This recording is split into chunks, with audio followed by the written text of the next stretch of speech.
गुरमुखो, श्री आनंदपुर की रचना श्री परमहंस दयाल जी महाराज जी ने किस लिए की, आज हम यह जानेंगे।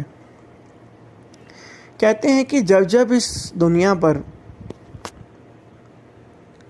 धर्म की हानि हुई, अधर्म बढ़ा, पाप बढ़ा, तब तब वक़्त के संत महापुरुष भगवान किसी न किसी रूप में इस दुनिया में आए। जिस तरीके से कंस जैसी शक्तियाँ भी आई, रावण जैसी शक्तियाँ भी आईं, तो भगवान श्री कृष्णचंद्र जी महाराज जी, भगवान श्री रामचंद्र जी महाराज जी को इस धरा पर अवतार लेना पड़ा दुष्टों के नाश के लिए। ठीक इसी तरीके से आज के इस युग में श्री परमहंस दयाल जी महाराज जी ने इस युग में अवतार लिया जीवों को काल और माया से रक्षा करने के लिए। कि आज जो जीव काल और माया की अग्नि में जीवन व्यतीत कर रहा है, परेशान है हर जगह से, हर तरफ से, उसको एक मन के अंदर शांति देना, एक ठंडक प्रदान करना।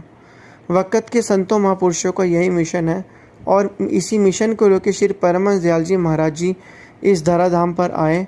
और आज जो हम श्री अनंतपुर दरबार देख रहे हैं, इसका नज़ारा बैकुंठों से भी बहुत प्यारा, इसकी विशाल रचना करी। कहते हैं विधि का विधान जो लिखा है वो तो उसे कोई बदल ही नहीं सकता। ठीक इसी तरीके से एक बार की बात है, याद होगा आप सबने पढ़ा भी है, सुना भी है, कि जब भगवान श्री रामचंद्र जी महाराज जी वनवास के लिए जा रहे थे तो उनके साथ लक्ष्मण जी भी, सीता जी भी जब वनवास के लिए महल से गए तो उस समय जो उनके भाई थे भरत, वो वहाँ पर नहीं थे। और भरत उनके भाई होने के साथ साथ उन्हें वह जो है भरत जो है भगवान श्री रामचंद्र जी महाराज जी का अपने आप को सेवक ज़्यादा मानते थे। तो जब भरत जी को पता चला कि भगवान श्री रामचंद्र जी महाराज जी 14 वर्ष के वनवास के लिए चले गए हैं, तो वे तुरंत महल की जो माताएं थीं सभी को लेकर भगवान श्री रामचंद्र जी महाराज जी के पास गए और उन्होंने कहा कि प्रभु वापस आप चलिए अयोध्या। तो भगवान श्री रामचंद्र जी महाराज जी ने कहा कि जो पिता की आज्ञा है, क्योंकि भगवान श्री रामचंद्र जी महाराज जी मर्यादा पुरुषोत्तम थे, उसे कौन टाल सकता है।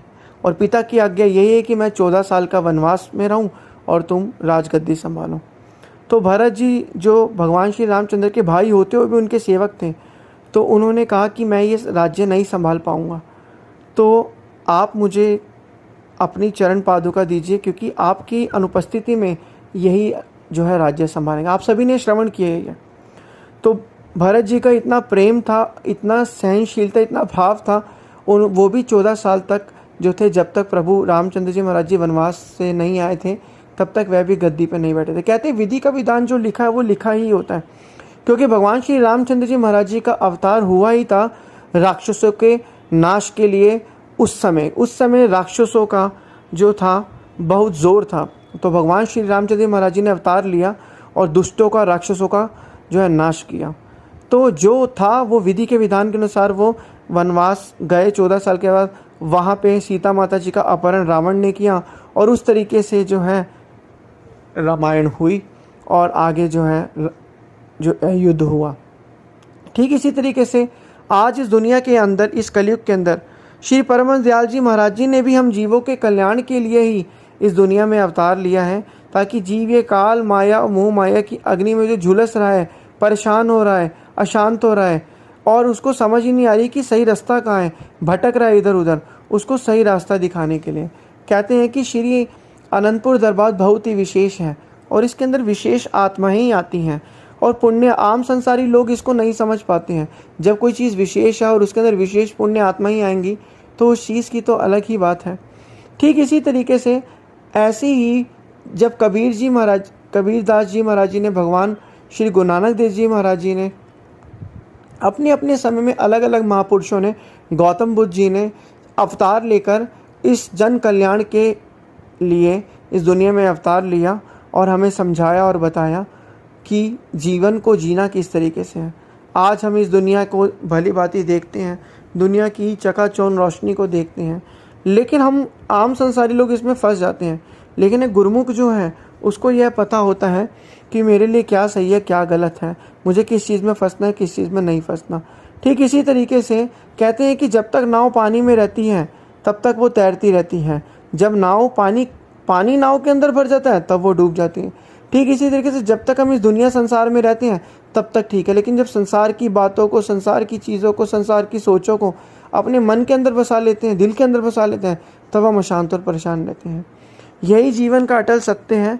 इस सत्य को संत महापुरुष ही समझाने इस दुनिया में आए हैं और श्री परम दयाल जी महाराज जी ने इस धराधाम पर अवतार लिया और उसके बाद श्री अनंतपुर दरबार की रचना करी और उसके बाद जो है आज हम अनंतपुर दरबार का नज़ारा देख सकते हैं, जो बैकुंठों से भी बहुत प्यारा है।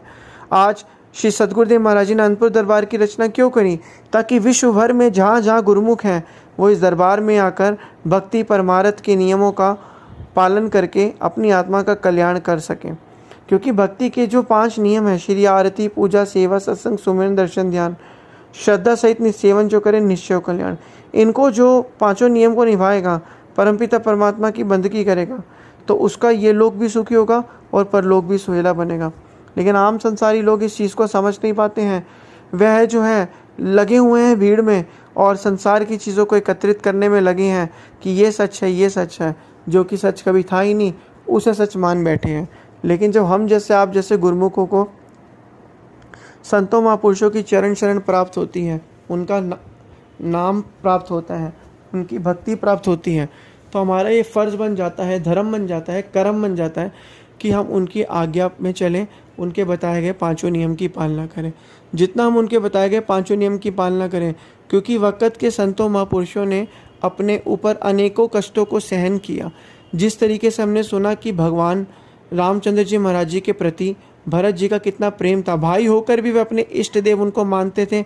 14 साल तक उन्होंने भगवान श्री रामचंद्र जी की चरण पादुका को जो है चरण दासियों को वहाँ पे सिंहासन पर रखा, सिंहासन के वहाँ पे जगह कि अभी जब तक श्री रामचंद्र जी महाराज जी नहीं आएंगे तब तक सिंहासन पर श्री गुरु रामचंद्र जी महाराज जी का यहाँ पे वास होगा चरण पादुका के रूप में। ठीक इसी तरीके से संत महापुरुष भी इस दुनिया में आते हैं हमें समझाने के लिए कि हमारे लिए क्या सही है, क्या गलत है। लेकिन इसको सिर्फ विरले ही गुरुमुख जन समझ सकते हैं। जिस तरीके से आज हम बात करें सोने की, सोना एक ऐसी धातु है जिसकी कीमत बहुत ज़्यादा होती है और लोहा की कीमत इतनी नहीं होती। ठीक इसी तरीके से जो गुरुमुख है वो सोने की तरह है, उनकी कीमत अलग ही है।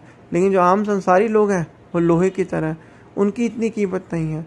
तो इसलिए परमपिता परमात्मा की भक्ति करेंगे, नाम जाप जपेंगे, सुमिरन करेंगे, भजन अभ्यास करेंगे, जितना जितना हम ध्यान करेंगे उतना उतना हमारे मन के अंदर शांति आएगी, जीवन आनंद से व्यतीत होगा।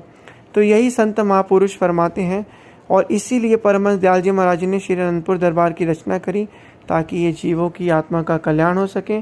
और आज इस घोर कलयुग में जीव जिस भी परेशानी और दुविधा और कलह कलेश में फंसा हुआ है उससे बाहर निकल के भक्ति करके जीवन में परम सुख आनंद को प्राप्त करे।